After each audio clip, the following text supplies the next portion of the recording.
Good evening. Today, the sport of Major League Baseball lost one of the greatest broadcasters of all time. Today, Major League Baseball lost Tim McCarver. James Timothy McCarver, born October 16th, 1941, in Memphis, Tennessee, passed away at the age of 81. Tim McCarver, a 21-year Major League Baseball veteran and longtime Fox Sports broadcaster, passed away. McCarver began his Major League career in 1959 with the St. Louis Cardinals at the age of 17. His best years came in 1966 and 1967, when he made consecutive National League All-Star teams as a catcher. He was the NL MVP runner-up in 1967, finishing only behind teammate Orlando Cepeda. McCarver's death was announced by the National Baseball Hall of Fame, which said he died this morning in Memphis, Tennessee, where he was with his family. McCarver played in 3 World Series and won 2 rings, 1964 and 1967. He hit .311 with 2 home runs and 11 RBI in those series. He also went on to play for the Philadelphia Phillies, Montreal Expos, and Boston Red Sox in a career that spanned 1,909 games. Career batting line of .271, .337, .388, hit 97 home runs, and finished his career with 645 RBI, one of 31 players ever to play in 4 different decades. McCarver worked closely with 2 future Hall of Fame pitchers, the tempestuous Bob Gibson, whom McCarver caught for St. Louis in the 1960s, and the introverted Steve Carlton, McCarver's fellow Cardinal in the 60s and a Philadelphia Phillies teammate in the 1970s. After his retirement as a player in 1980, McCarver found a second career as a Hall of Fame broadcaster. He worked for all 4 major networks, but spent the most time at Fox, where he was paired with Joe Buck on the network's broadcast from 1996 to 2013. McCarver called 24 World Series throughout his career, 18 of them for Fox. He was a 6-time Sports Emmy Award winner and won the 2012 Ford C. Frick Award for his work as a broadcaster. Hello, friends, and welcome to the season premiere of TXN Sports World. I am your host, Anthony Florio, joined, as always, by good old MF Michael Fletcher and Michael Bullock. I feel like this is starting to become commonplace now with our shows as of late, where we've had to announce deaths at the start of our shows. And this is the second night in a row we're doing this. We just had this last night when we had the passing of Jerry Jarrett in the world of professional wrestling. But Michael Bullock reported it this afternoon in our messenger chat. And when I saw this, I was immediately gutted. I was like, oh my God, you got to be kidding me. And unfortunately, this is not fake news. This is the real thing, unfortunately. Jerry Jarrett was one thing, but this one is a little more closer to home. It's especially close to home for me. And Michael Fletcher, you know exactly where I'm going with this. Because MF and I, in addition to, with the NFL stuff that we do, we've also covered Major League Baseball for nearly 30 years. And I always considered myself the Tim McCarver to MF's Joe Buck. And this is the man who inspired me to try to not only, this is the man who inspired me to, put on the analyst hat when it comes to Major League Baseball, whereas MF is the play-by-play guy. And we have shared many legendary moments throughout our legendary throughout all of this. And he, for one, is most assuredly going to be missed. And he's going to be missed. He's going to be missed by me, especially. I mean, when I think about all the great memories that he had, including predicting and foreshadowing Luis Gonzalez's infamous walk-off hit in Game 7 of the 2001 World Series, which many people consider the greatest World Series of all time. I mean, but let me get into the rest of the numbers here. A lot of the stuff that he has done throughout his legendary career. When it comes to his playing career, he debuted on September the 10th, 1959 for the St. Louis Cardinals, and his final appearance was on October 5th, 1980 as a member of the and this was shortly before the Phillies won the World Series in 1980. He had a career batting average of .271, hit only 97 home runs, and drove in 645 runs.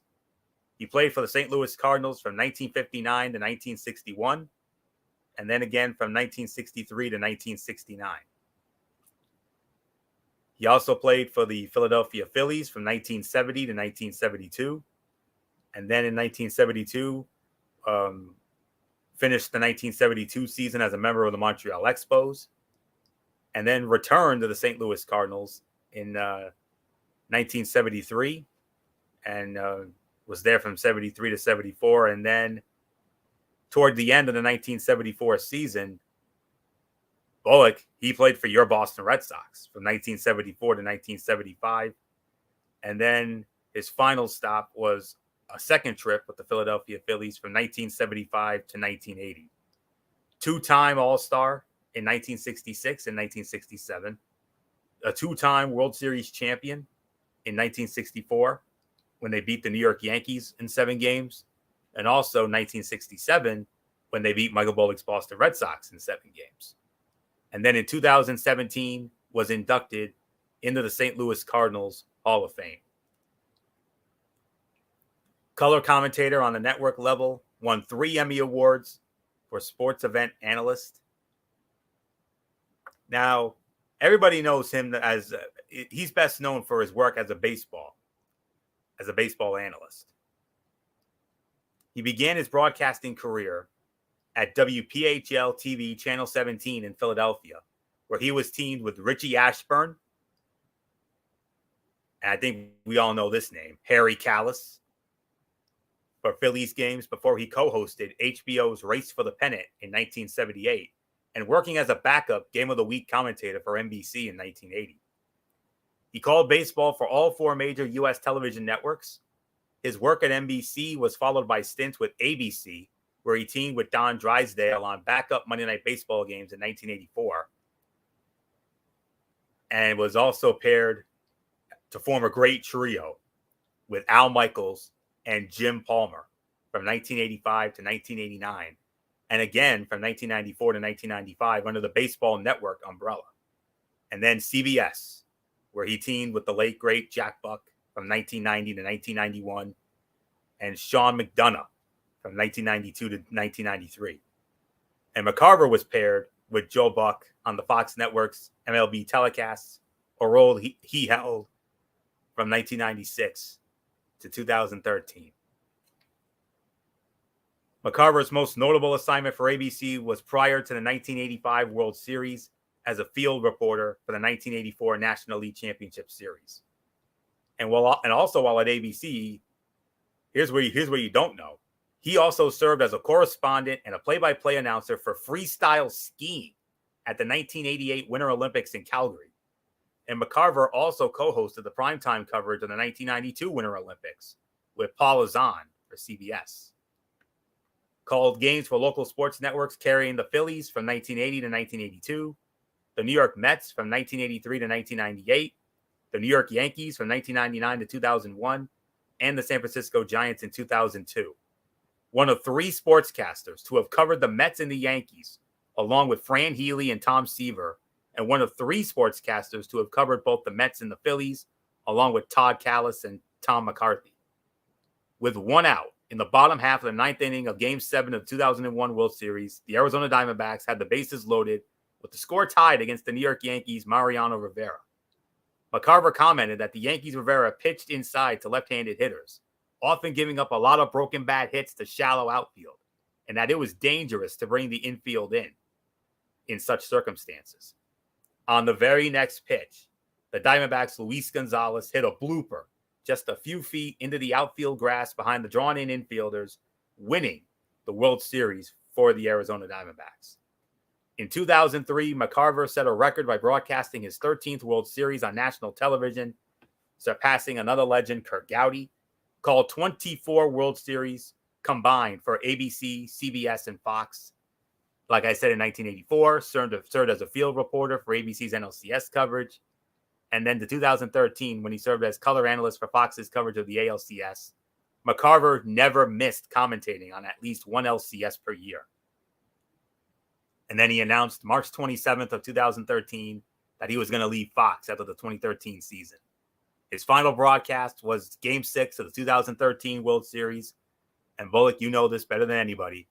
It was the night your Boston Red Sox, your Boston strong Red Sox, made history and won the World Series in Fenway Park for the first time in 95 years.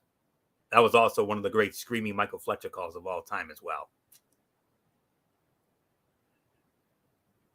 All right, and then on Bullock's birthday, December 8th, 2013, he was hired to be a part-time analyst for the Cardinals on Fox Sports Midwest, and he teamed with Dan McLaughlin to call 30 games in the 2014 season.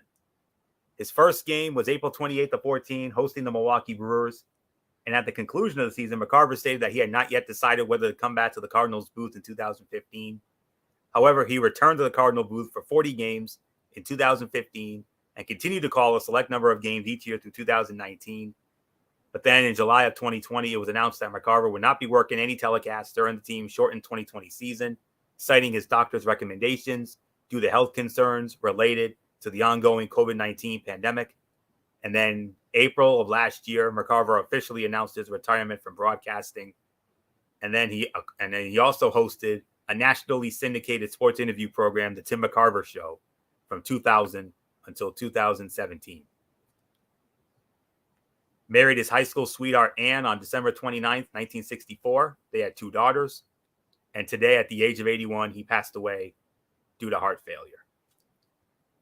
2 World Series championships, 2 National League All-Star appearances, inducted into the Irish American Baseball Hall of Fame in 2010, 3-time Sports Emmy Award winner for Outstanding Sports Event Analyst, and then also received the very prestigious Ford C. Frick Award in 2012 from the National Baseball Hall of Fame in Cooperstown. And the minor league baseball stadium in Memphis was christened Tim McCarver Stadium in 1978. But it was replaced by a new downtown stadium named AutoZone Park in a naming rights arrangement in 2000. Absolute legend. And like I said, when it comes to putting on the analyst hat for baseball, this is the guy who did it for me. And I, for one, am gonna miss Tim very much. And I will always remember all those legendary games that he and Joe Buck did, whether it was just the 2 of them or with Bob Brenly or with Al Leiter. I mean, they had so many memorable moments. We don't have time to, list all of them, but go on YouTube, relive them. It'll put a smile on your face, and it'll most certainly put a smile on my face. And my thoughts and my prayers are with his wife and his daughters, the rest of the McCarver family, all of his friends, all of his teammates who were very fortunate enough to play with him, and also to the men he broadcasted with, like your Joe Bucks, your Al Michaels, your Jim Palmers, your Sean McDonoughs, and the whole nine. And now he's going to be up. He and Jack Buck are going to be reunited up there. And next month when the 2023 baseball season starts, I think we'll be hearing the 2 of them calling games again, like they did for CBS during the 90 and 91 playoffs.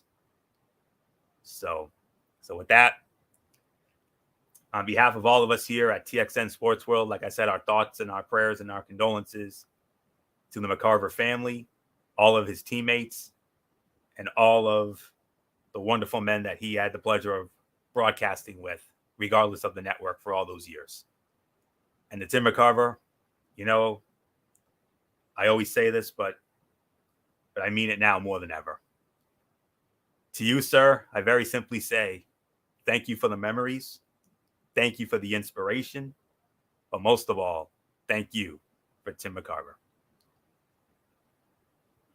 Rest in peace and Godspeed, my friend. You may be gone, but you'll never be forgotten. And I thank you for inspiring me to go out and be the best baseball analyst that I can be. You did that for me, and I damn well appreciate it. And now it's only fitting that I turn it over to the man that I've always affectionately called the Joe Buck to my Tim McCarver, good old MF, Michael Fletcher. I mean, MF, this is becoming commonplace, having to acknowledge deaths before our shows as of late. I mean, last night it was Jerry Jarrett in professional wrestling, and now tonight, Tim McCarver. But this one right here, MF, this one really hits close to home, especially for you and me, for all our years as Joe Buck and Tim McCarver. Yeah, this one's tough. This one hurts. Like you said, Michael Bullock did put the post out. I was a little nervous about it, but after because I found out from a Discord, someone from Discord said that something had happened with Tim McCarver, that he supposedly had passed away. I started looking for any information, and then Michael Bullock immediately was the one to follow it up and said, "No, this is actually true. Tim McCarver passed away," and all we're just thinking is, man, it was a heartbreak. It was devastation, obviously. For Anthony Florio, it definitely hit a little too close to home. And like you said, our thoughts and prayers are with the McCarver family. Uh, Tim McCarver never ever remember him as a baseball player. However, we did know him very well from his body of work, especially in the broadcasting booth.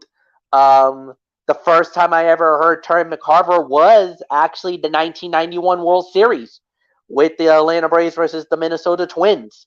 Him and Jack Buck working together, and then him working with Sean McDonough in 1992, 1993, and then, of course, obviously enough, his legendary work with Joe Buck starting with the 1996 World Series and going all the way through the years of Fox. So every game, it didn't matter if it was an all-star game, a game of the week, or just him doing the postseason, either an ALCS, an NLCS, or World Series.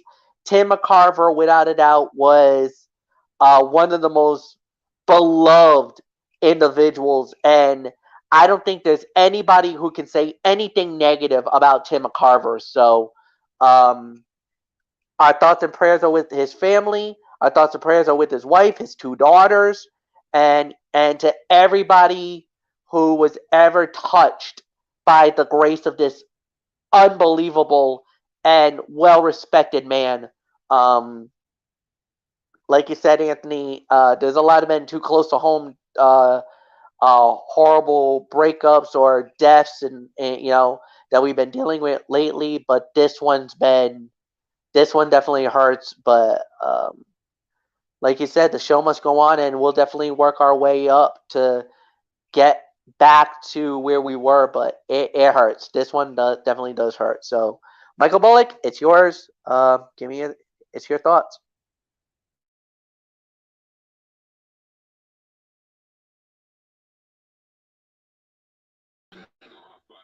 Yeah. Yeah, I mean, like you said, I mean, this one really hits home for all of us baseball fans. I mean, because we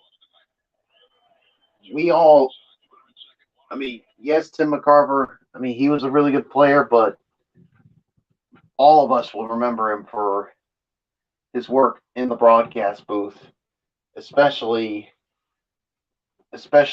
working at Fox, and especially with a man that he's worked so closely with from the very beginning back in 1996 to the last time they worked in Game 6 of the 2013 World Series that my Red Sox won. Joe Buck. I mean, you could just see the bond that Joe Buck and Tim McCarver had. I mean, you guys could say that that they're literally like brothers. I mean, they were.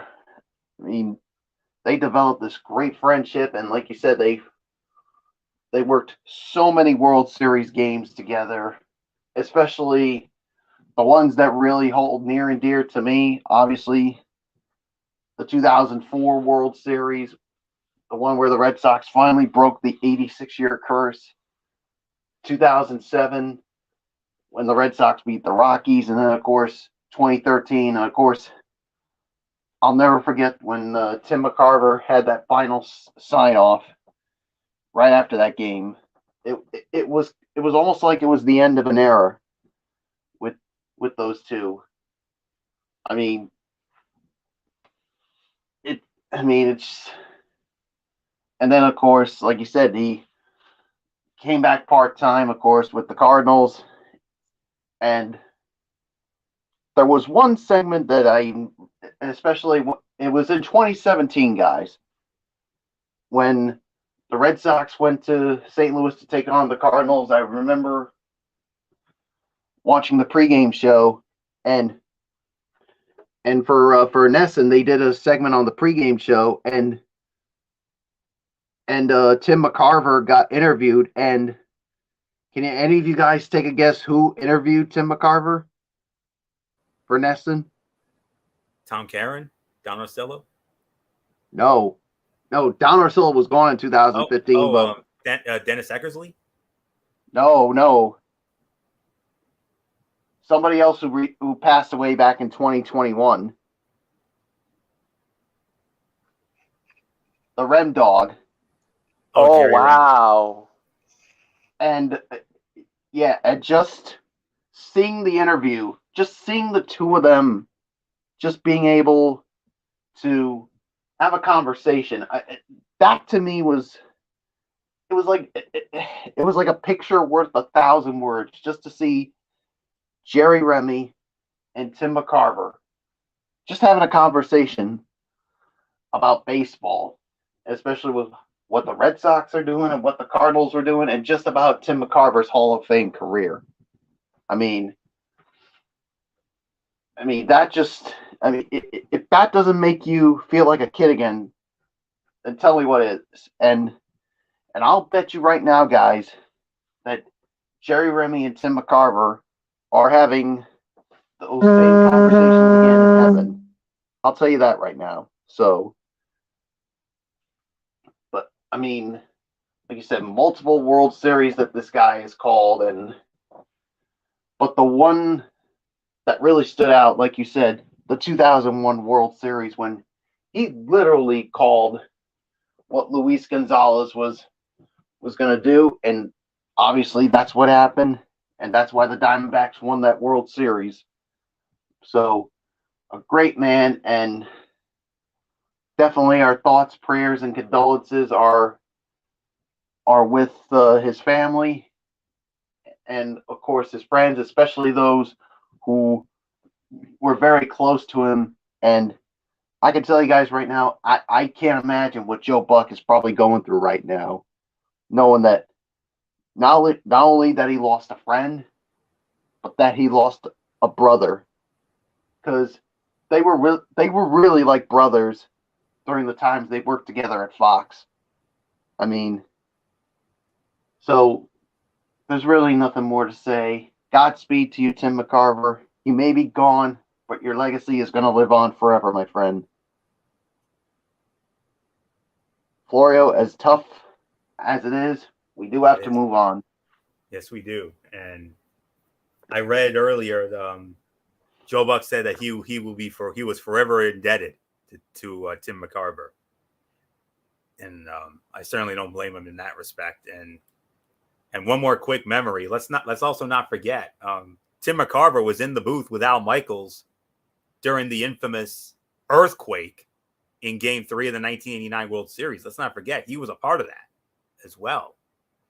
The infamous earthquake prior to what was supposed to be Game 3 of the 1989 World Series with the Oakland Athletics and the San Francisco Giants at the old Candlestick Park. You remember they were talking about they were getting ready for the game, and then everything went wonky after that. And we were all, we were all little kids, but it's definitely something we all remember.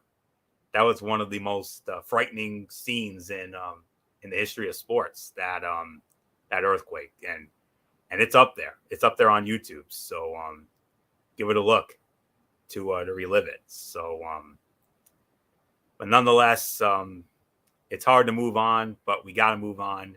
And with that, let's move on to a much happier note, and that is Super Bowl 57 that went down this past Sunday night from State Farm Stadium in Glendale, Arizona, featuring the AFC champion Kansas City Chiefs squaring off against the Philadelphia Eagles. And the Kansas City Chiefs, love them or you hate, whether you love them or you hate them, you damn sure not only have to respect them, but you damn sure have to acknowledge them. As the Chiefs went on to win this game as the Kansas City Chiefs defeated the Philadelphia Eagles by a final score of 38-35 to win their third Lombardi Trophy and their second in the last 4 years, on their way to becoming the next great dynasty in the NFL. Break down the numbers. Patrick Mahomes, the MVP of the game, 21 of 27, 182 yards, 3 touchdowns, no interceptions. He also had 6 carries for 44 yards on the ground. Isaiah Pacheco, 15 carries, 76 yards and a touchdown for the rushing. Travis Kelce, 6 catches, 81 yards and a touchdown. Kadarius Toney had a receiving touchdown from 5 yards. Sky Moore, a receiving touchdown from 4 yards. Defense recorded 2 sacks. Kalen Saunders and Leo Chanel had it. No interceptions. And then for Philadelphia, Jalen Hurts, who most certainly would have been the MVP if Philly had won this game. Jalen Hurts had the game of his life. 27 of 38, 304 yards, 1 touchdown, no interceptions. He had 15 carries for 70 yards and 3 touchdowns. He definitely would. He was hands down the MVP for Philadelphia if they had won. Devontae Smith, 7 catches for 100 yards. A.J. Brown, who Michael Bullock predicted would be the MVP. Good pick, Bullock, but not quite enough. 6 catches, 96 yards, and a touchdown. Very good game for him. And there were no sacks or interceptions for the Eagle defense. This game wasn't really known for defense. It was an offensive shootout, and it ranks up there as one of the all-time great Super Bowls. And I know there's a lot of people complaining and whining and moaning about that penalty near the end of the game on Bradbury. Bradbury himself acknowledged, hey, I admit it, I held him. I was just hoping they would let it slide. Unfortunately, they did not let it slide. They called the penalty, and wow. This, if we were to put a star rating on this, I would have given it 4.5, teetering on 4 3/4. If not for that penalty, I think we most assuredly would have given this the 5-star classic. But it definitely had that element of Shakespearean drama and everything else that went down. This Super Bowl, gentlemen, I just found out something very interesting about it. 100. Well, you already know 113 million people watched this game, and the rating was so high. This is actually the 3rd most watched television show in the history of television. Or actually, I stand corrected. 3rd most watched in Super Bowl history. 113 million viewers. 113.1 million viewers tuned in to see it. From the game itself, from the pregame coverage to the game itself, to the epic halftime show by a pregnant Rihanna. Major props to her, especially after what she did during that thing. Oh my gosh, with how high up she was, jeez, and did that as she was, just unbelievable, mind-boggling. But it was an all-around wonder. It was an exciting game. We knew it would be. And I just want to take this moment to just say how grateful and blessed I was to take in this game with MF, with Bullock, and with our dear friends Brian Keenan and our other dear friend who's celebrating a birthday today. Happy birthday, Mike Silvera, our dear friend and proud member, and another one of the many members of our broadcast family as well, and a dear friend as well. So Silvera, happy birthday to you. I'm glad we got to, hang out, and we took it all in, and just awesome. And I look forward to doing it again next year. It's a new tradition that Bullock started a number of years ago. And ironically, it was when the Kansas City Chiefs, it was New England when they beat St. Louis, or LA rather, in Super Bowl 53. And we had one lost year because of snow and COVID, and then a half a year last year. But I'm glad that the weather cooperated and that we got to take in this game and to do it with these guys, as well as Mike Silvera and Brian Keenan this past Sunday night. It's definitely a night that I'm not going to forget anytime soon. And it was such a blessing to take it all in with you guys. And I look forward to doing it again, for many more years to come. So congratulations to the Kansas City Chiefs, Super Bowl champions once again, second time in the last 4 years, third overall. But to the Philadelphia Eagles, you got nothing to be ashamed of. You had a hell of a season. We didn't really expect this team to do much of anything, but wow. I mean, they came out of nowhere and just dominated for almost the entire year. They had a 10-point lead at the half, but then Kansas City, with Mahomes, that's what he does. And coming from behind to win, especially in the playoffs and especially in the Super Bowl, it's nothing new for Patrick Mahomes and the Chiefs. This is what they've done. And so congratulations to the Chiefs. Well done. Hell of a job. Enjoy it. And all I can say is I cannot wait until next year. And we talked about this as we were wrapping up the other night. Because of this win, per the new tradition, the Kansas City Chiefs will host the first game of the 2023 season this September at Arrowhead. And we've agreed on 3 possible opponents it could be. In no particular order.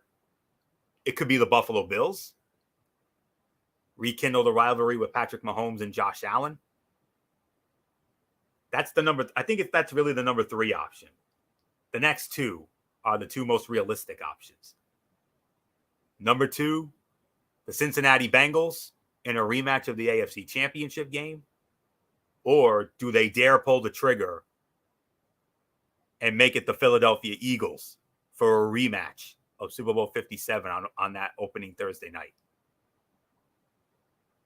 Definitely a lot to think about, but nonetheless, congratulations, Kansas City. Well-deserved. Not much more for me to say, so MF, come on in. And I'll say it like this. I'm just glad that I still have a voice left because of all those screaming Anthony Florio moments. I mean, come on. MF, you know it. You heard all those screaming Anthony Florio moments during this thing. Yep. The other night. It's a miracle I even have a voice left. Thank you, Lord. So I thought I was not going to have one, but nonetheless, MF, all kidding aside, Super Bowl 57, if not for that late call, would have most certainly ranked up there as an absolute all-timer, but it's still going to go down as one of the greatest Super Bowls of all time.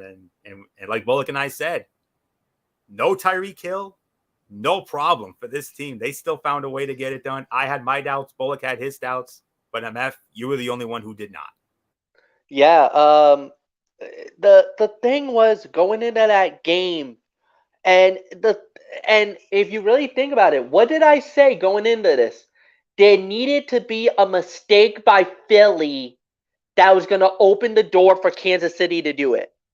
lo and behold, there's the fumble, the recovery by KC, and he ran all the way to the house for a touchdown. And the next thing you know, it is onward. They had that. It was without a doubt one of the best performances I've ever seen in a Super Bowl. Casey played great. You know what? I know they never, ever, ever give the MVP to a losing player. I think it's only happened once. Jalen Hurts. New Hall of Famer Chuck Howley, the only losing MVP. Yeah, Chuck Howley was the one that got the MVP. I'm sorry. Jalen Hurts should have been the most valuable player of the Super Bowl. Amen. I mean, there is no arguments here. There's no doubts in my mind. The way that he played in the Super Bowl, it's almost a certainty that he should have gotten it. He played absolutely out of his mind. He quieted the naysayers once and for all.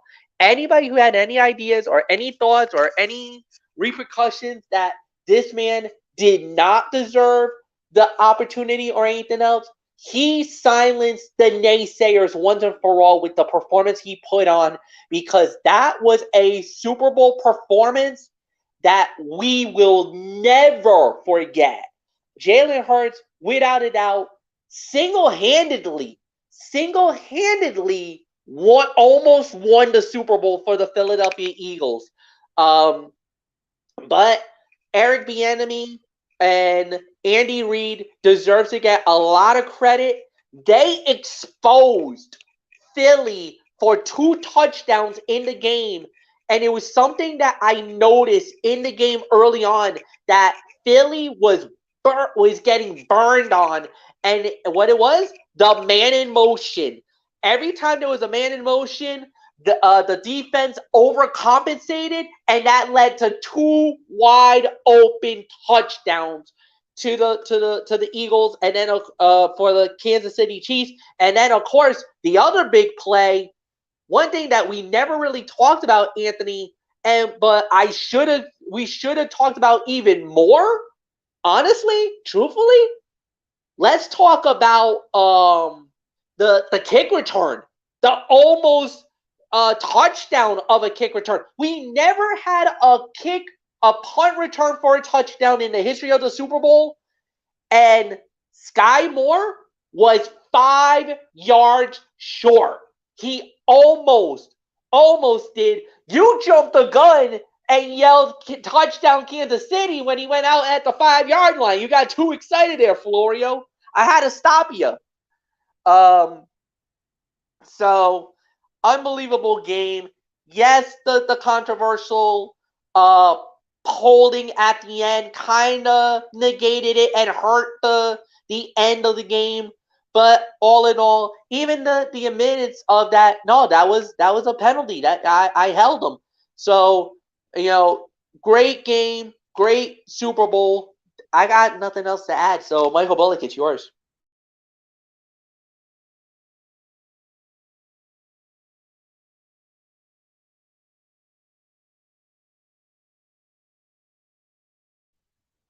Yeah, I mean, what could you say? I mean, that was one hell of a game. I mean, as I told you guys, everybody was thinking like when the Chiefs traded Tyreek Hill to the Miami Dolphins, everybody was thinking that this offense was gonna take a step back, that somebody else like Anthony Florio's Buffalo Bills were gonna take over.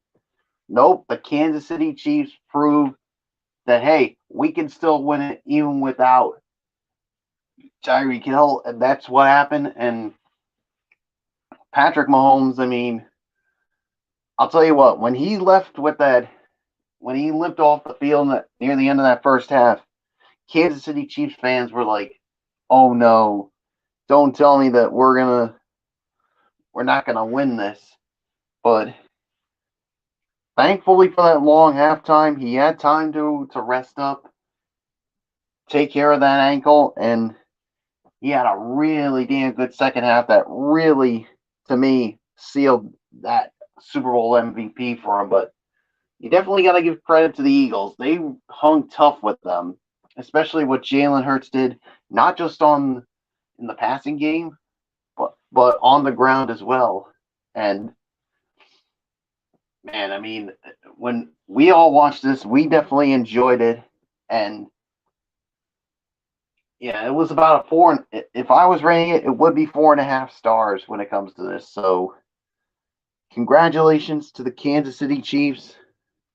They win the Super Bowl again, and yeah, there's really nothing more to add on to it. So, it is yours, Florio. All right, we move on to NFL honors that went down just one short week ago, last Thursday night in Phoenix, hosted by Kelly Clarkson, and here we go. In no particular order, the winners of the awards. Okay,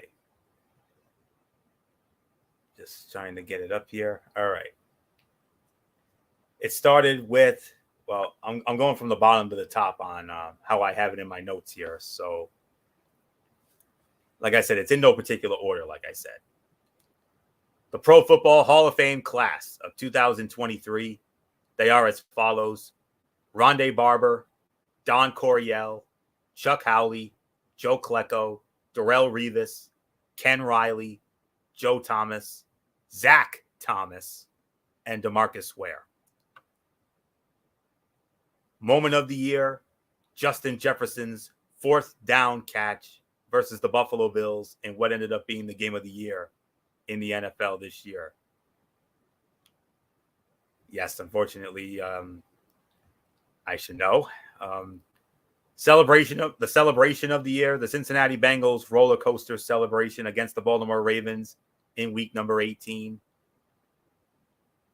FedEx Air Player of the Year, Joe Burrow of the Cincinnati Bengals, and the FedEx Ground Player of the Year, Josh Jacobs of the Las Vegas Raiders. The Walter Payton NFL Man of the Year, Dak Prescott, Dallas Cowboys. Assistant Coach of the Year, DeMeco Ryans, Defensive Coordinator of the San Francisco 49ers. And oh, by the way, he's now the new head coach of the Houston Texans. Oh, by the way, Coach of the Year, Brian Daboll of the New York Giants. Comeback Player of the Year, Geno Smith from the Seattle Seahawks. Defensive Rookie of the Year, Ahmad Sauce Gardner of the New York Jets. And the New York Jets also had the Offensive Rookie of the Year, wide receiver Garrett Wilson, also of the New York Jets. He was the Offensive Rookie of the Year. Offensive Player of the Year, Justin Jefferson of the Minnesota Vikings. Defensive Player of the Year, Michael Bullock, I believe you had this one, Nick Bosa of the San Francisco 49ers. And last but certainly not least, the most valuable player, Patrick Mahomes of the Kansas City Chiefs. MF, you heard all the winners. You heard it all. So you heard all the schematics. So NFL honors a week ago. Kelly Clarkson hosted. Your thoughts on all the winners in the show? Yeah, I thought the show was pretty good. I thought normally we don't really talk very high about these award shows and everything else, but I thought she did a really good job. I thought Kelly was very funny, very articulate. You know, her music is legendary, and I gotta say I have a personal soft spot for Miss Kelly Clarkson, all the way back from the days of 2002 when she won this little show called American Idol. So she's been legendary. Great job that she did. And then as far as the awards go, yeah, the Jets had quite a night. They had the offense and defensive rookies of the year, which I don't think we had much argument with either one. Then after that, to go and continue to through the body of work and everything else, I think the biggest factor was the Hall of Fame. For some of the guys that got in there, for Rondé Barber, for Darrelle Revis, we all expected them to probably be there at the very end. But as a fellow Miami Dolphin fan, Zach Thomas finally getting in after 5-6 years of hoping and praying and everything that mattered for him to finally get into the Hall of Fame, without a doubt, was the biggest moment for us. We were ecstatic. We were overjoyed. Dolphin fans were going absolutely ballistic. I'll openly admit, I needed a minute to exhale more than anything else, and especially during Super Bowl Sunday, when Anthony was talking about the Hall of Famers and everything else, I kind of needed a moment just to regather myself. Obviously, it was a little emotional. I know it's going to be even more emotional when he goes into Canton. It was a great event. Patrick Mahomes winning MVP was no big surprise. I know there was some people that said Jalen Hurts should have gotten it, but we'll see how that plays out, especially next year. But without a doubt, this was pretty darn good. So yeah, really nothing more to say. Michael Bullock, it is yours, my friend. NFL honors. I thought it was a solid show. Congratulations to all the winners, and especially to the new Hall of Famers. Yeah, I mean, I thought it was a really good NFL honors. I mean, I thought Kelly Clarkson really did good as the host, and I mean, she did indeed crack some jokes, and but at the end of this was all about the awards. That then again, I mean, some of them, no surprise. I mean, Patrick Mahomes. I mean, yeah, you could make the case for Jalen Hurts, but I mean, what Patrick Mahomes did, especially leading the team to that number one seed, despite everything that they went through. But yeah, Nick Bosa getting the Defensive Player of the Year, no surprise. I mean, especially since I called it. But yeah, the Hall of Famers. What can you say?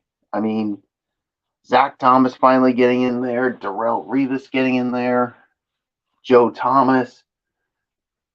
I mean, so many of the names. Congratulations to all those Hall of Famers, and Dak Prescott, of course, getting one of the most prestigious awards, the Walter Payton NFL Man of the Year, for the hard work that he does in the community. Now, there is one little grief I gotta have when it comes to the announcement of the Walter Payton NFL Man of the Year. I don't know if you guys heard it during the announcement at the Super Bowl, but the Eagles fans, they were booing Dak Prescott. Yep, they booed him. I'm like, are you freaking kidding me? I mean, I get he's a division rival, but this man just won the most prestigious honor in the history of, in the history of the NFL, and you had the audacity to boo him? No. Somewhere out there right now, Walter Payton's probably rolling in his grave that Eagles fans, I mean, yeah, Philly fans, we know their history, but no, I was totally not okay with this. I mean, no. So, I mean, you think of all the other people that have won this great award. Did they ever get booed? No. But for them to do it, it's just, I'm sorry, guys. It just literally rubs me the wrong way. But all in all, I mean, this was a really good night. Congratulations to all the winners. Congratulations to the Hall of Fame class of 2023. And we will see them in Canton, Ohio when they get that gold jacket. So, nothing more to say. It is yours, Florio. They will get that gold jacket on Saturday, August 5th, which is going to be a doubly big day, not just because of that enshrinement ceremony, but also because WWE's SummerSlam is going to emanate from Ford Field in Detroit, Michigan, the home of the Lions. So, doubly big day, to say the very least. All right. So, congratulations to all the Hall of Famers, especially those senior inductees, especially Don Coryell, one of the great offensive coaching mind. You know how much I love offense, and he was one of the great offensive masterminds for the then San Diego Chargers in the late 70s and early 80s. Rondé Barber with what he did for the Bucks. Chuck Howley, like I mentioned earlier, still to this day, the only player from the losing team to ever win MVP of a Super Bowl. It was Super Bowl V when the Dallas Cowboys lost to the Baltimore Colts. Chuck Howley was named the MVP. Joe Klecko, great lineman for the Jets. Darrelle Revis Island, of course, a beast not only in Pittsburgh, but also in his college days in Pittsburgh, but also with the Jets and everybody he played with. And Ken Riley, I don't know much about him. I was going to say, Fleo, just something briefly. When it comes to Darrelle Revis, I know we despised him. Michael Bullock did because of the things that he did to Tom Brady. I know as far as Miami Dolphins go, every time we saw Revis, we did not like him. And I know you definitely had a not so fitting love affair with him, especially when he was going up against the Buffalo Bills either. So, yeah. Well, let's not forget also, he did join the New England Patriots in 2014 and was one of the reasons why the Patriots won that Super Bowl in 2014. Yep, he did. No doubt. And that Super Bowl to this day is still the highest rated Super Bowl of all time, 49. So, little fun fact. Joe Thomas, obviously, with the Cleveland Browns. Great lineman for them. NMF, I know how happy you were.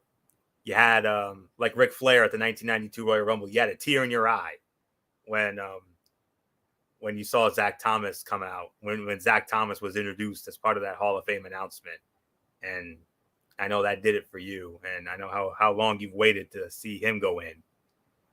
Jimmy Johnson, with the surprised him with the announcement, and then of course DeMarcus Ware.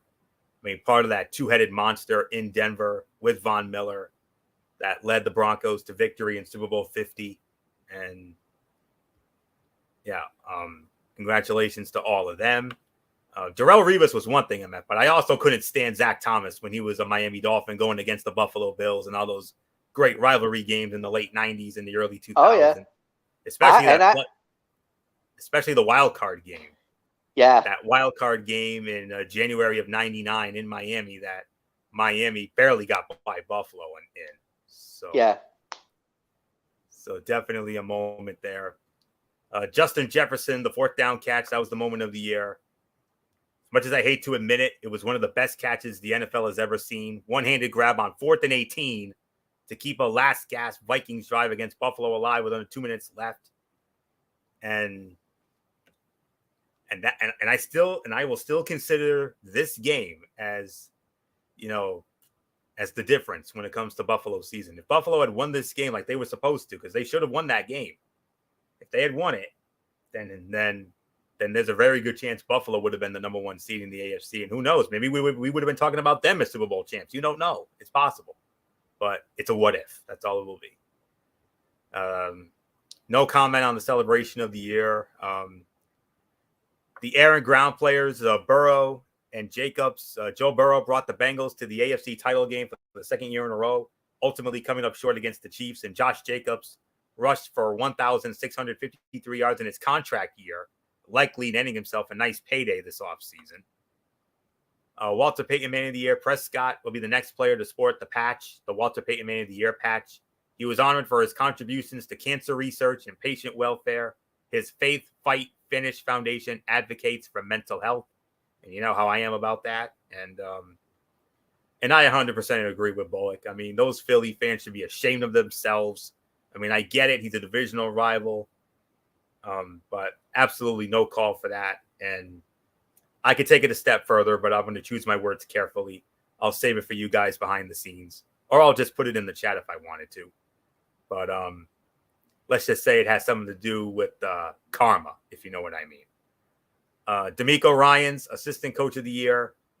The Texans have a lot to look forward to with Ryans. He helmed the NFL's best defense by both yards and points in San Fran this season, helped by the likes of defensive player of the year Nick Bosa, Ryans was one of the most coveted candidates for teams seeking a new coach this offseason, and he is now the new head coach of the Houston Texans. My old buddy, Brian Daboll, the man who made JA-17 who he is in Buffalo, he took the Giants from 4-13 to 9-7-1, a playoff berth, and a playoff win, despite stiff competition. Took the coach of the year, and despite a lot of offseason questions facing the New York Giants, they know who will be on the sidelines in 2023. Geno Smith, the NFL's Fan of the Year, was a Seahawk fan who presented the award alongside noted Seattle fan Joel McHale. So it shouldn't surprise anyone that Smith took Comeback Player of the Year. He had an incredible season after many fans thought 2022 would be a gap year in Seattle. Smith had a franchise quarterback-type year. He threw for 4,282 yards in his first full season as a starter since 2014. Sauce Gardner and Garrett Wilson, the Rookie of the Year sweep for Gardner. They became for the Jets. They became the first team since the 2017 New Orleans Saints to have the offensive and defensive Rookies of the Year. Sauce Gardner outpolled Aiden Hutchinson and Tariq Woolen for the honor. Future is bright in New York, and it's safe to say Sauce earned his nickname. Garrett Wilson, he took home the Offensive Rookie of the Year after he caught 83 passes for 1,103 yards. One of two Rookie of the Year candidates for the Jets heading into the NFL honors. Offensive Player of the Year, Justin Jefferson in a star-studded category. Jefferson came away with the hardware. He did not achieve his goal of 2,000 yards this season, but he still turned in an outrageous statistical year. 128 catches, 1,809 yards, and 8 touchdowns. The only non-quarterback finalist for MVP this year. So him taking home this award was anything but shocking. Bullock, you called Nick Bosa. You said he was going to be the Defensive Player of the Year, and he hugged his brother Joey after being honored. Nick Bosa led the league with 18.5 sacks, adds to a trophy case that already contained a Rookie of the Year award in 2019. And last but not least, Patrick Mahomes, never in doubt, won his second MVP in the days leading up to Super Bowl 57. He accepted via satellite. He threw for 5,250 yards, 41 touchdowns, only 12 interceptions, completed 67% of his passes in the 2022 season, and was the runaway favorite for MVP. So there was never a doubt about that. So congratulations to all the winners. And that's all we can really say about that. All right. So with that, next up, let's talk about the NBA trade deadline. The NBA trade deadline went down last week. And of course, Michael Bullock, when it comes to the NBA trade deadline, hands down the biggest one, Kevin Durant going to the Phoenix Suns. But what was your overall take when it comes to the 2023 NBA trade deadline? Bullock, started with you. Boy, I mean, all I can say is, I mean, obviously the big standout was there are a lot of ones. Obviously, Kyrie Irving getting traded to the Dallas Mavericks, and now he's being paired with Luka Doncic. So I'm interested to see how that's all going to work out because, well, some of the things that Kyrie Irving has done is just really rubbed me the wrong way, but we'll wait and see how that all plays out. And of course, Kevin Durant getting traded to the Phoenix Suns, so we'll see if it helps re-energize that team. But it seems like with the Brooklyn Nets, they're basically in a rebuilding mode because and the thing is, guys, ever since this whole thing when Durant, Irving, James Harden, and of course Ben Simmons, you're thinking, yeah, they'll probably win at least one, maybe two championships. Yeah, how did that whole thing work out for the Brooklyn Nets? Not so well. So, yeah, I mean, I like some of the other trades I saw. I mean, obviously the Celtics, they got Mike Muscala, and it helps get some length, and obviously with Robert Williams with some of the injuries, and I'm sure he's trying to trying to limit the minutes. And of course, Al Horford, he ain't getting any younger and can't play any back-to-back nights. So it should help them depth-wise. So, I mean, I liked some of the other moves that I saw. So, yeah, this was a pretty good trade deadline. So, it's yours, Florio. Of course, yep. Those were the two. Those were there weren't that many exciting ones, but there were a handful of them. The first one was on the 6th of this month when the Mavericks got Kyrie Irving and Markieff Morris in a trade with the Brooklyn Nets. In return, Brooklyn got Spencer Dinwiddie, Dorian Finney-Smith, a 2029 first-round pick, and 2 future second-round picks. Of course, that the other big one was that 3-team deal last week when the Los Angeles Lakers traded Russell Westbrook to the Utah Jazz as part of a 3-team deal. The Lakers got D'Angelo Russell, Malik Beasley, Jared Vanderbilt. Minnesota got Mike Conley, Nickeil Alexander-Walker, a 2024 second-round pick swap via the Lakers, a 2025 second-round pick, and a 2026 second-round pick, both of those via the Utah Jazz. And Utah got Russell Westbrook, Juan Toscano-Anderson, Damian Jones, and a 2027 first-round pick via the LA Lakers. Of course, there weren't all that many other exciting trades. Of course, the Boston Celtics, like Bullock said, getting Mike Muscala from the Oklahoma City Thunder. Oklahoma City, in return, got Justin Jackson and 2 future second-round picks. Eric Gordon got traded in a 3-team trade. He's going to the LA Clippers along with 3 future second-round picks. And Houston got John Wall, Danny Green, and a protected pick swap from the Clippers. And the Memphis Grizzlies also received Luke Kennard in that deal. And of course, the big one, the mother of all trades in this trade deadline, Kevin Durant to the Phoenix Suns as part of a huge 4-team deal. Phoenix got Kevin Durant and TJ Warren. Brooklyn received Mikal Bridges, Cameron Johnson, Juan Pablo Valette, a 2023, 2025, and 2027 first-round pick from the Phoenix Suns, 2028 first-round pick swap also from Phoenix, a 2028 second-round pick from Milwaukee, a 2029 first-round pick from Phoenix, and a 2029 second-round pick from Milwaukee. Milwaukee got Jay Carter. And the Indiana Pacers got George Hill, Serge Ibaka, Jordan Nwora, 3 future second-round picks from Milwaukee, and cash considerations from Brooklyn. So not one of them, not really all that exciting, but those were some of the ones that really stood out to me. I mean, I know Kyrie Irving has been a noggin and diva for many years, and I'm with Bullock. Those noggin diva antics rub me the wrong way as well, but he's going to be in Dallas. And, of course, Kevin Durant going to Phoenix. We'll see if that helps the Suns' fortunes any. So not much more for me to add. So MF, our NBA analyst here, trade deadline. Your thoughts? Not one of the more exciting ones, but we did have a good 3 or 4 maybe notable bomb moves here. Yeah, there was. Obviously, with the Kyrie Irving, after Kyrie demanded to trade out, and it literally took 48 hours for that to happen.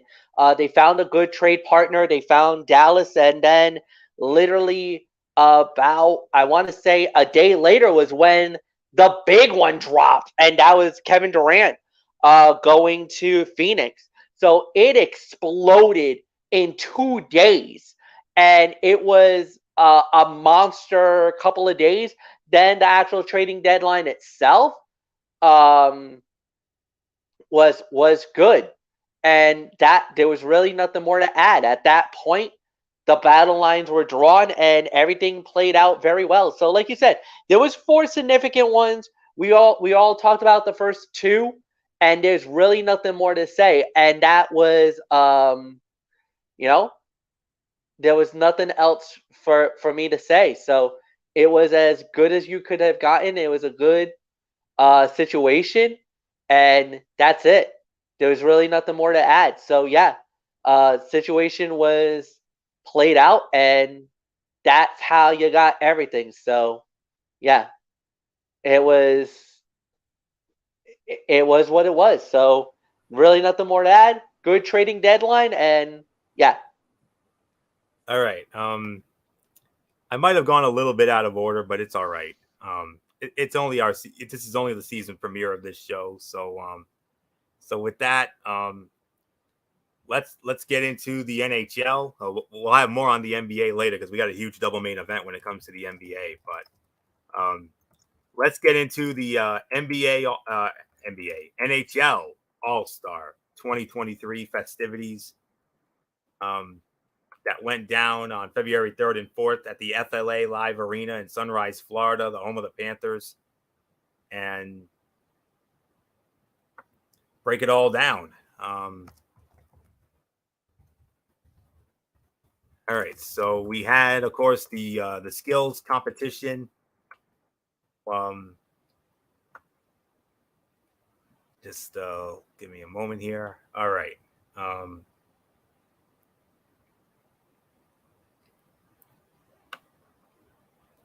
All right, there it is. Okay. I just want to make sure I got the order here. Okay. In no particular order, we had the fastest skater, Andrei Svechnikov of the Carolina Hurricanes, was the winner, defeating Kevin Fiala of the LA Kings. The breakaway challenge, the team of Alexander Ovechkin and Sidney Crosby, mainly because of Alex Ovechkin's 4-year-old son, Sergei. The accuracy shooting, it was Brock Nelson of the New York Islanders defeating Nazem Kadri to win it. And then we had the hardest shot, Elias Pettersson of the Vancouver Canucks. He won it with a speed of 103.2 on the gun. And then the Tendy tandem, UC Saros and Connor Hellebuck, they were the winners. 13 points. They defeated Logan Thompson and Stuart Skinner in the finals. And then from there, this splash shot event, Mikko Rantanen and Cale Makar of the Stanley Cup champion Colorado Avalanche defeating Adam Fox and Igor Shesterkin of the New York Rangers. A very unique event, to say the very least. And then finally, the pitch and puck, this golf hockey hybrid event. Nick Suzuki was the winner. Only player to score a birdie, knocking the ball in on 3 shots. And that was that. So those were all of the winners from the skills competition. And then when it comes to the All-Star game itself, you know how we do it. You know, those divisional teams, the Metropolitan Division, the Atlantic Division, the Central Division, and the Pacific Division. And it started with the semifinal matchup featuring it was the Pacific Division against the Central Division.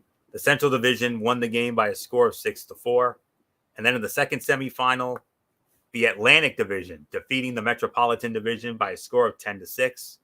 And then in the final, rejoice, Michael Bullock. It was your Atlantic Division who came away with the All-Star game, defeating the Central Division 7-5. The Atlantic Division splitting the $1 million purse that came out of it. So very exciting, to say the very least. And I'll tell you what. When it comes to the skills contest, the skills competition, I like all of the events. The only one I'm not really all that crazy about, if I'm being honest, is the breakaway challenge. I kind of think it's a little campy comedy, funny haha stuff, to be honest with you. So I wasn't really all that interested in that.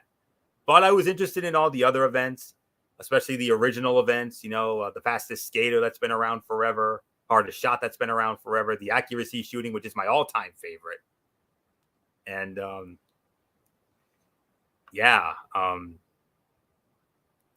and those two new events, the splash shot on that beach in Fort Lauderdale, and Makar and Rantanen winning it over Adam Fox and Igor Shesterkin of the New York Rangers. It was awesome to see them make it that far, but champs are the champs again, I guess you can say. And then the pitch and puck with the Plantation Preserve Golf Course and Club in Plantation, Florida. Nick Suzuki of the Montreal Canadiens with a birdie to win it.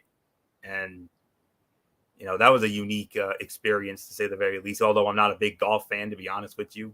But then when it comes to the All-Star game itself, there was something about that second semifinal game that I really had the most fun with. I mean, it was very high scoring, back and forth, but then Bullock's Atlantic Division flexed their muscle, and which is no surprise because that division currently has the best team in the NHL, which happens to be Michael Bullock's team, the Boston Bruins, and they're doing some insane things right now, and they're still at it. I mean, look what they did to Nashville tonight, for goodness sakes. They went into Nashville and kicked the door down and made themselves at home, for goodness sakes.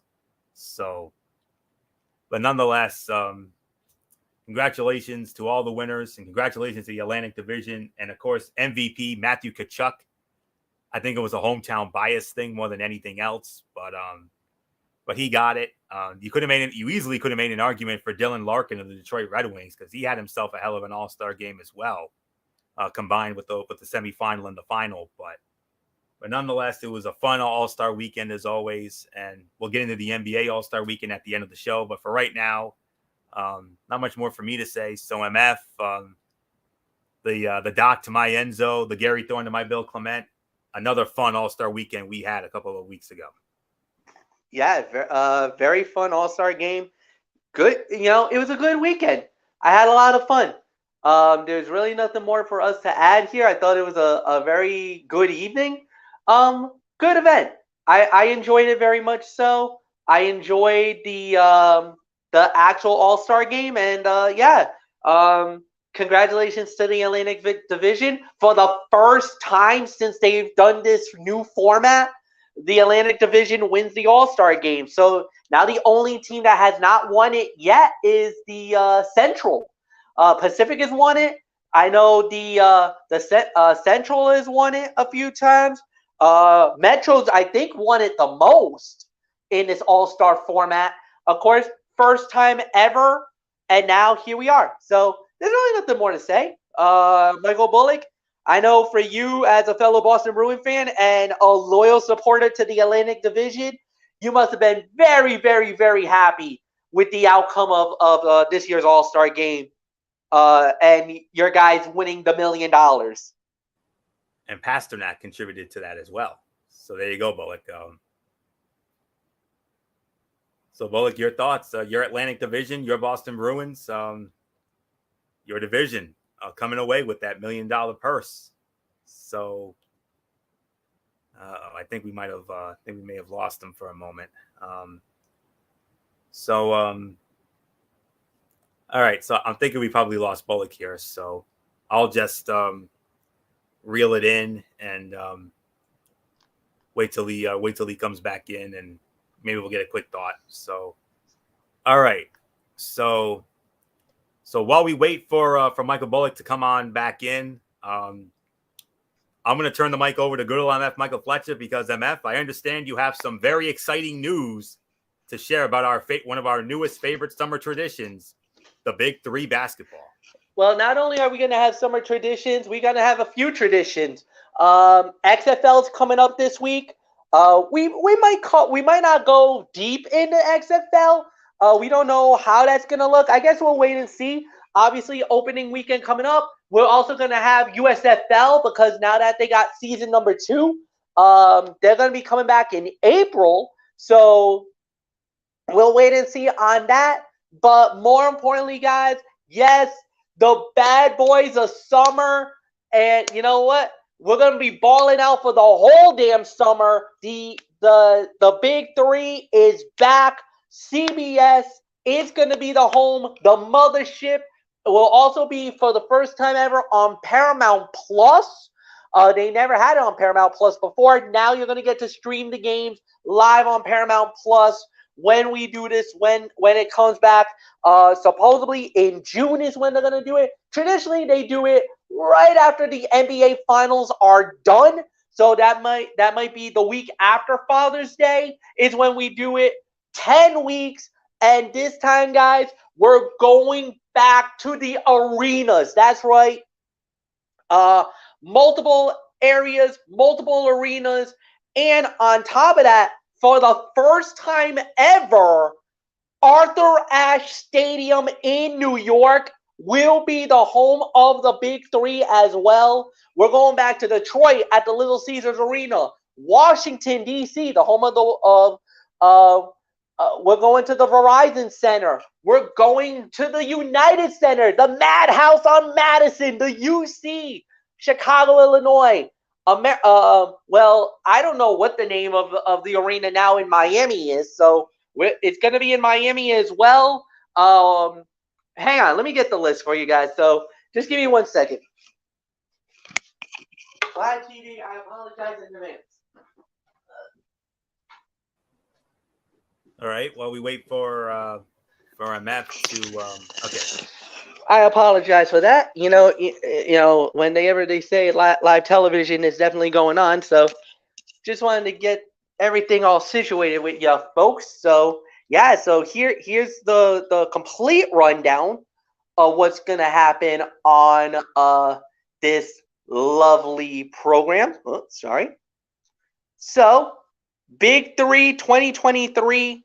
Like we said, it's going to be the biggest year yet. It was announced just a couple of days ago that the Big Three was going to be doing their thing. They announced that they were going back to the arenas, and it kicks off, believe it or not, some of the locations where they're going, just to confirm. So Charlotte, North Carolina, Spectrum Center, United Center, Chicago, Illinois, American Airlines Center in Dallas, Little Caesars Arena, as I said. Then we're going to have is the FedEx Forum in Memphis, Miami-Dade Arena now. That's what they're calling it now, Miami-Dade Arena in Miami, Florida, Washington, D.C. at the Capital One Arena, and then the Billie Jean King United States Tennis Open, the United States Tennis Center now I don't know if it's Arthur Ashe, Louis Armstrong Stadium.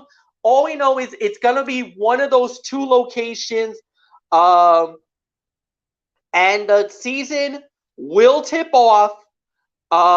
Actually, yeah, all right. So just to let you know, it's gonna start on June 25th, and it's kicking off at the UC. The United Center is the official home of the Big Three. Then after that, July 9th will be a special Big Three festival that will be held at Arthur Ashe Stadium, and it will run through August 26th. That's where the championship game is going to be. However, there is no location as of yet where that could be. So we don't know where it will be held as of yet, but rumors is that the final is in Miami. The rumors is that it's in Miami, Florida. So we don't know yet, but like we said, Big Three is back. Trilogy are the reigning champions. They're going to be looking. They are back-to-back champions. They're looking for the three-peat. And as always, guys, I will be in the house. And more importantly, you wanted me back. You got me, guys. Play-by-play, doing the coverage like I always do. Now, I don't know who my number 2 is going to be. I don't know who's going to be working with me as a color analyst. I don't know yet. We're still working on those as of right now. We're still working on those details. I hope to have an announcement soon enough. I would love to have some guy, maybe Josh Avery, maybe Rich Lopes. I don't know yet. All I know is the Big Three is back, and I can't wait to do it. Like I said, traditionally, after the NBA season's over, we do it 10 weeks, and my goodness, it is going to be a lot of fun. Anthony, get ready, bro. The draft should be coming up very, very soon, and then after that, the big three will begin, and we're going to be doing it for the whole summer. It's going to be a happening and something else, eh, Monsoon? Hey, you got that right, Floyo. I can't wait to get it going.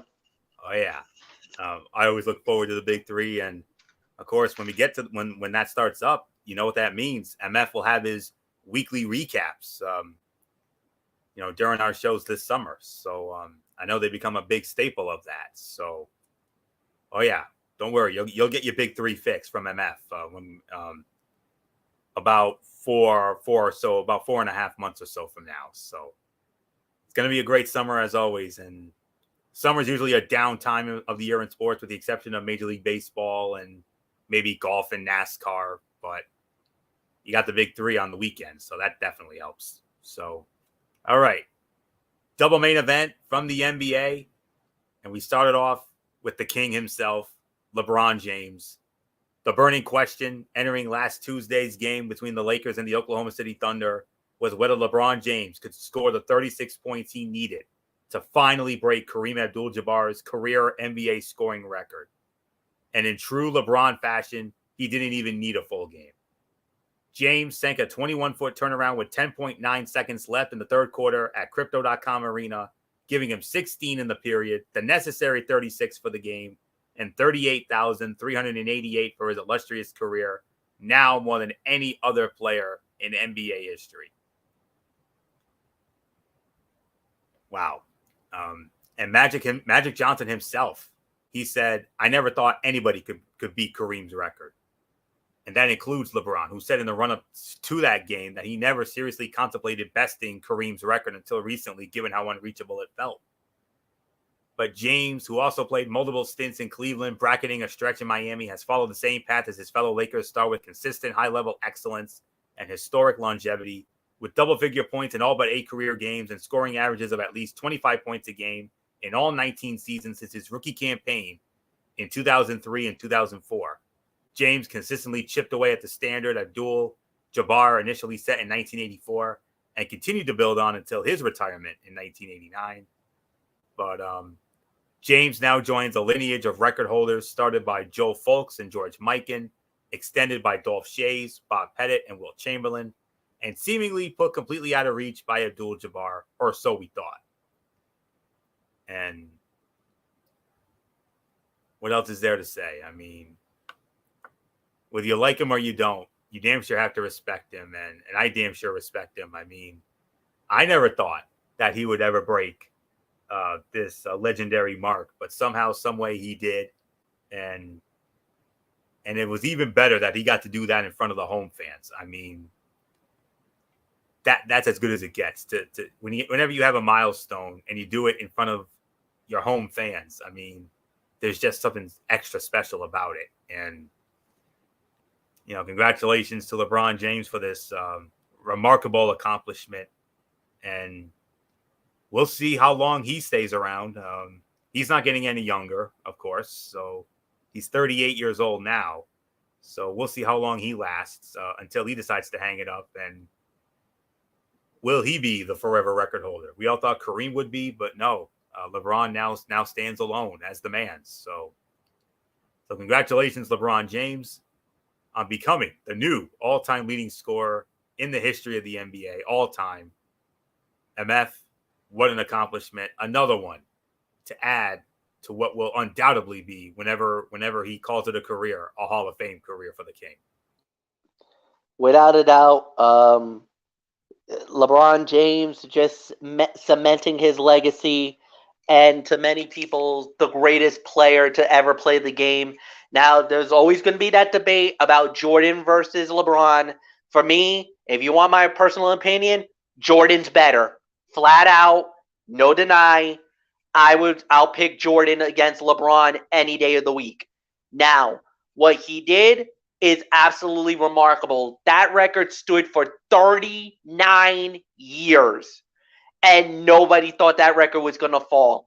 Nobody thought that that number that Kareem Abdul-Jabbar put up was ever going to be challenged.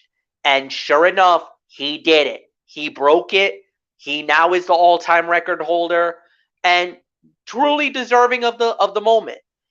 Now the question becomes is what goes after that? Like you said, 38 years old. He's not getting any younger. He has been dealing with a lot of injuries lately. Normally when you get,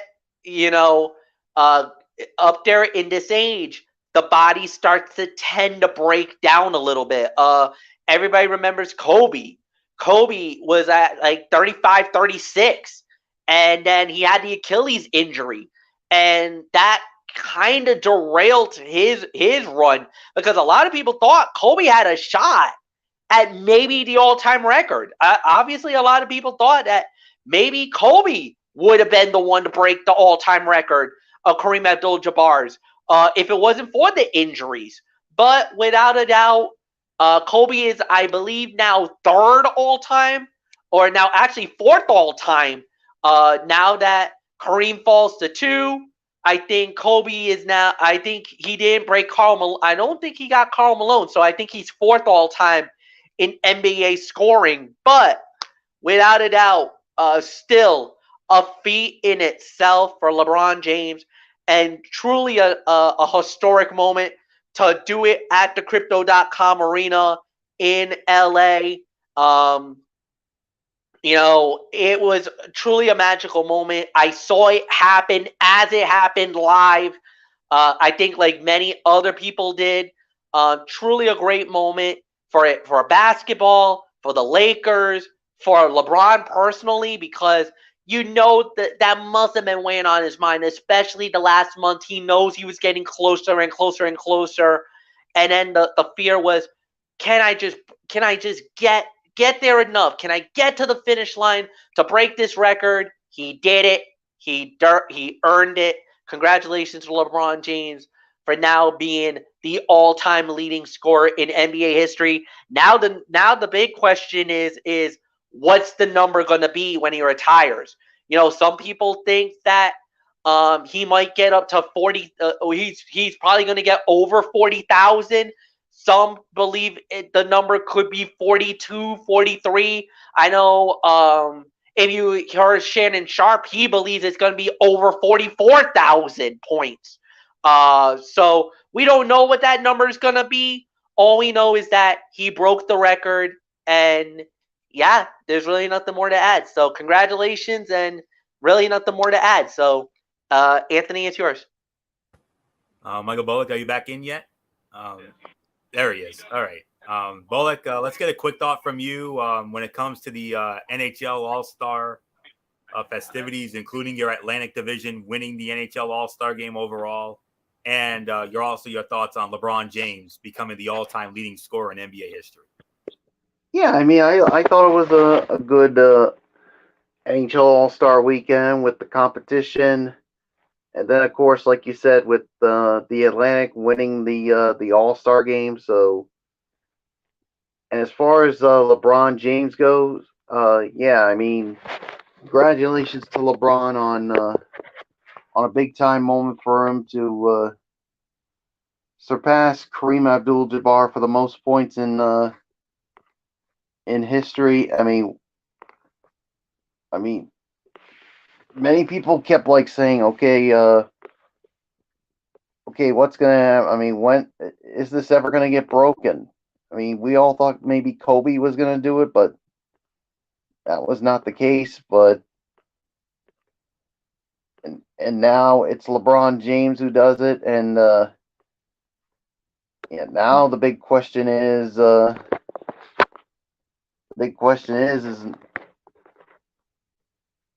I mean, who's going to be? I mean, to me, I think that record's going to stand for me a long time. I mean, look, say what you want about LeBron James, but for him to do this is an accomplishment and one that he will never forget. So there's really nothing more for me to add. So it is yours, Florio. All right, main event time, boys. The NBA All-Star Weekend that takes place this weekend. Of course, the All-Star festivities start tomorrow night with the celebrity game, but we're not going to get into that, obviously. But let's get into the good stuff. The two things in particular that we look forward to more than anything else. Well, there's actually it's not just the celebrity game. There's also, let me just check it out real quick. In addition to the, I'm just waiting for this to load here. Okay. All of this is going to emanate from the Vivint Arena in Salt Lake City, Utah, the home of the Utah Jazz. It starts tomorrow night at 7 p.m. on ESPN with the Ruffles NBA All-Star Celebrity Game. And then from there at 9 p.m. on TNT, the Jordan Rising Stars. So get ready for that. And then Saturday, State Farm All-Star Saturday night. And you know how they do it. The Kia Skills Challenge, the Starry three-point contest, and the AT&T Slam Dunk. So with that, let's run it down for All-Star Saturday night. First, for the Kia Skills Challenge, Team Antetokounmpo, which is the Antetokounmpo brothers, Giannis Antetokounmpo, Thanasis Antetokounmpo, and Alex Antetokounmpo will be taking on Team Utah Jazz, Jordan Clarkson, Walker Kessler, and Colin Sexton, and Team Rooks, MF's old buddy Paolo Banchero with the Orlando Magic, Jaden Ivey of the Detroit Pistons, and Jabari Smith Jr. of the Houston Rockets. That's the Kia Skills Challenge. For the Starry three-point contest, Tyrese Halliburton, Indiana Pacers, Tyler Hero of the Miami Heat, Buddy Hield of the Indiana Pacers, Kevin Huerta or Huerta of the Sacramento Kings, Damian Lillard of the Portland Trailblazers, Lauri Markkanen from the Utah Jazz, Julius Randle of the New York Knicks. He's replacing the Portland Trailblazers' Anthony Simmons, who's out with an injury. And last but not least, Michael Bullock from your Eastern Conference champion Boston Celtics, Mr. Jason Tatum. And then for the AT&T Slam Dunk Contest, we got Kenyon Martin Jr. of the Houston Rockets, Mac McClung of the Philadelphia 76ers, Trey Murphy III of the New Orleans Pelicans, and Jericho Sims of the New York Knicks. So that's the field when it comes to the All-Star Saturday night that goes down Saturday night on TNT. So, and with that, last but certainly not least, the All-Star game itself, which will be on Sunday night. And it'll be, once again, it'll be Team Giannis versus Team LeBron. And Giannis Antetokounmpo leading the Eastern Conference All-Stars. The starters, of course, Giannis Antetokounmpo of the Milwaukee Bucks, and the rest of the starters, Kyrie Irving. Well, even though he's now with the Dallas Mavericks, Kyrie Irving, after being announced as an Eastern Conference All-Star, Irving was traded from the Brooklyn Nets to the Dallas Mavericks. And Donovan Mitchell of the Cleveland Cavaliers, and Kevin Durant. He's unable to play due to a knee injury. And just like with Kyrie Irving, after being announced as an Eastern Conference All-Star, he was traded from Brooklyn to Phoenix. The reserves are Jaylen Brown of the Boston Celtics, DeMar DeRozan of the Chicago Bulls, Tyrese Halliburton of the Indiana Pacers, Drew Holiday of the Milwaukee Bucks, Julius Randle of the New York Knicks, Bam Adebayo of the Miami Heat, Joel Embiid selected to start in place of Kevin Durant, so Embiid's going to get the start, and Pascal Siakam was selected as Kevin Durant's replacement from the Toronto Raptors. From the Western Conference All-Stars, of course, you got LeBron James in there. Stephen Curry, unable to play due to a leg injury. And he's going to be replaced by Ja Morant of the Memphis Grizzlies, Luka Doncic of the Dallas Mavericks, Nikola Jokic of the Denver Nuggets, Zion Williamson, New Orleans Pelicans. He's unable to play due to a hamstring injury. And Lowry Markkanen of the Utah Jazz will be starting in Williamson's place. The reserves are Shai Gilgeous-Alexander of the Oklahoma City Thunder, Damian Lillard of the Portland Trailblazers, Paul George of the LA Clippers, Jaren Jackson Jr. of the Memphis Grizzlies, Domantas Sabonis of the Sacramento Kings, and Anthony Edwards, selected as Zion Williamson's replacement. He's from the Minnesota Timberwolves. And De'Aaron Fox replaces Stephen Curry. He's from the Sacramento Kings. So,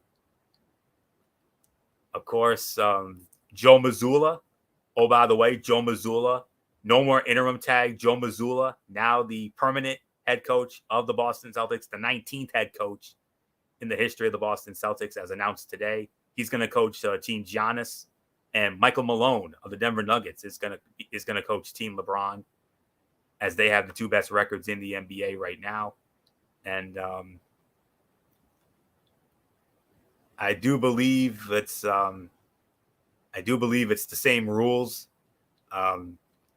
same format. Team that scores the most points during each of the first 3 12-minute quarters will receive a cash prize, which will be donated to a designated charity. The pot will roll over if the teams are tied. Fourth quarter will be untimed, with the first team to meet or exceed a target score. The score of the leading team in total scoring after 3 quarters plus 24 declared the winner. So there's all that. So MF, you heard it all.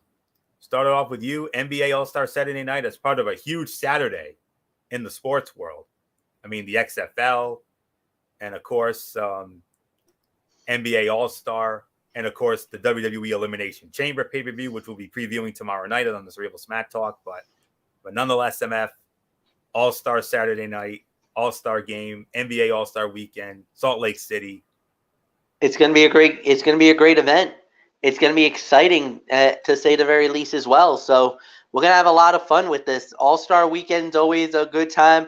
All-Star Saturday night, we never really talk much about certain events. Slam dunk, I'm not really looking forward to. I don't think there's going to be much to talk about there. But I will say this. 3-point shootout is going to be the marquee event more than anything else. The 3-point shootout is going to be amazing. If you want a prediction for a winner, I'm going to go with Damian Lillard. I think it's Dame time. I think he's going to win the whole thing when it's all said and done.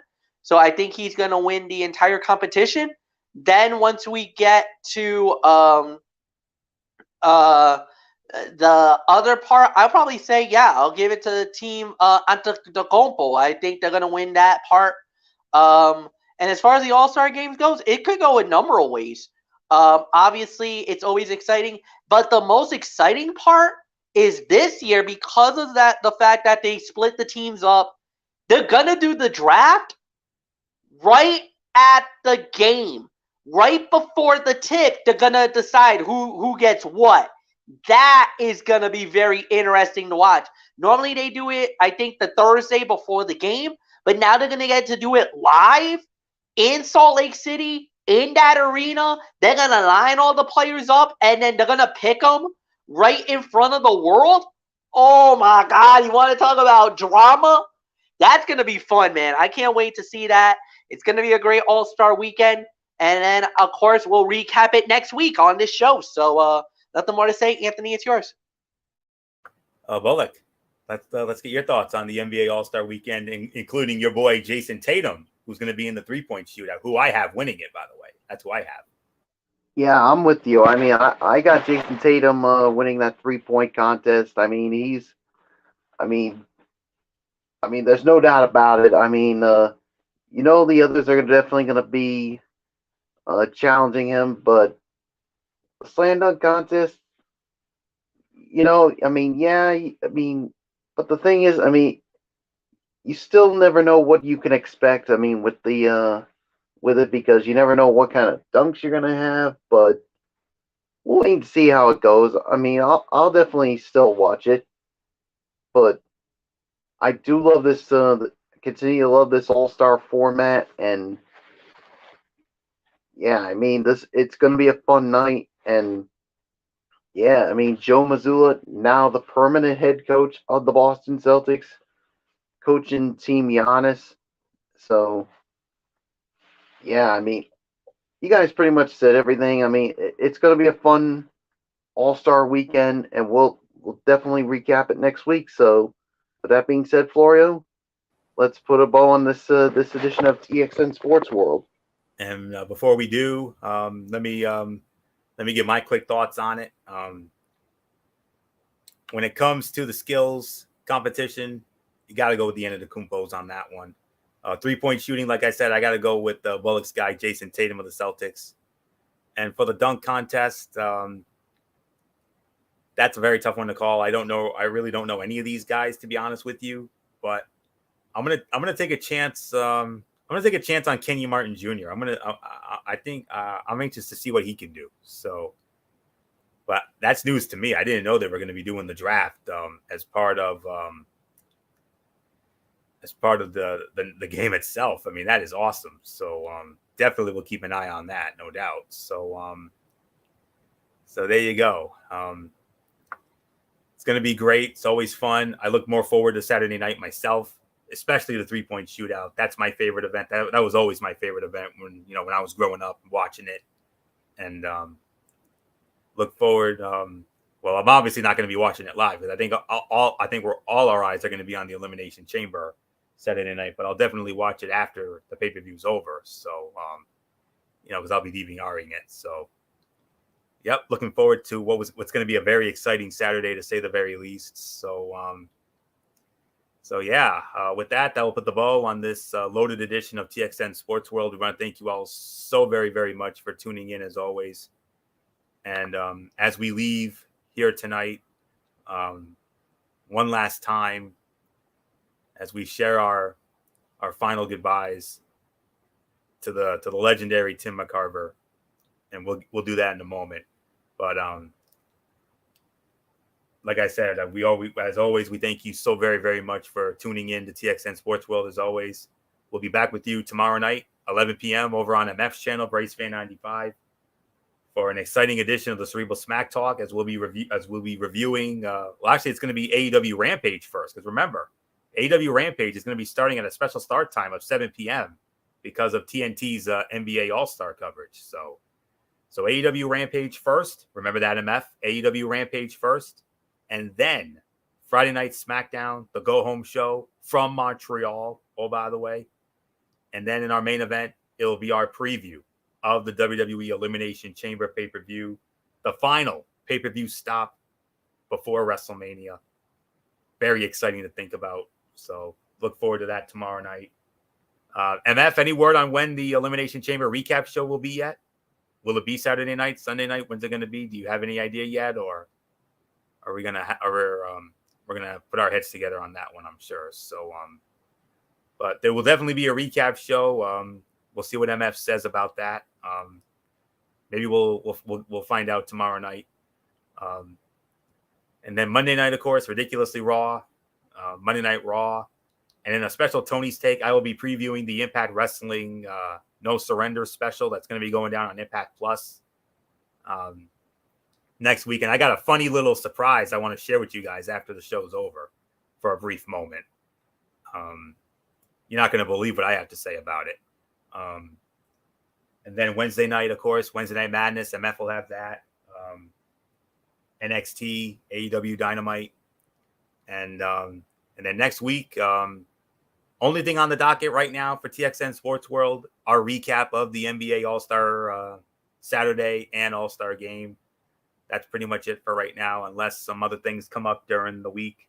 So that's it. So until tomorrow night for the Cerebral Smack Talk, Anthony Florio here for good old MF Michael Fletcher, for Michael Bullock, and in spirit, always and forever, the First Lady, Dee Dee Woodson. You know the routine, everybody. Thumbs up. Talk to you later. Yeah, throw it up, Fortune 4 style. Bye for now, my friends. God bless. Be good to each other. Have a blessed Friday. And until tomorrow night for the Cerebral Smack Talk, you've been watching TXN Sports World right here on the Tone 25 on YouTube and StreamYard.com. For everybody who's been a part of this one, for now, Anthony Florio, so long. Bye, everybody. Bye. And one final time, on behalf of all of us here at TXN Sports World, our thoughts, our prayers, and our condolences to the family, friends, colleagues, whether it was on the diamond or in the broadcast booth, of the great Tim McCarver, who passed away today at the age of 81. And in closing, as I said earlier, and I'll say it again, to you, Tim McCarver, on behalf of all of us here, we simply say thank you for the memories, thank you for the inspiration, but most of all, thank you for Tim McCarver. Good night, my friends.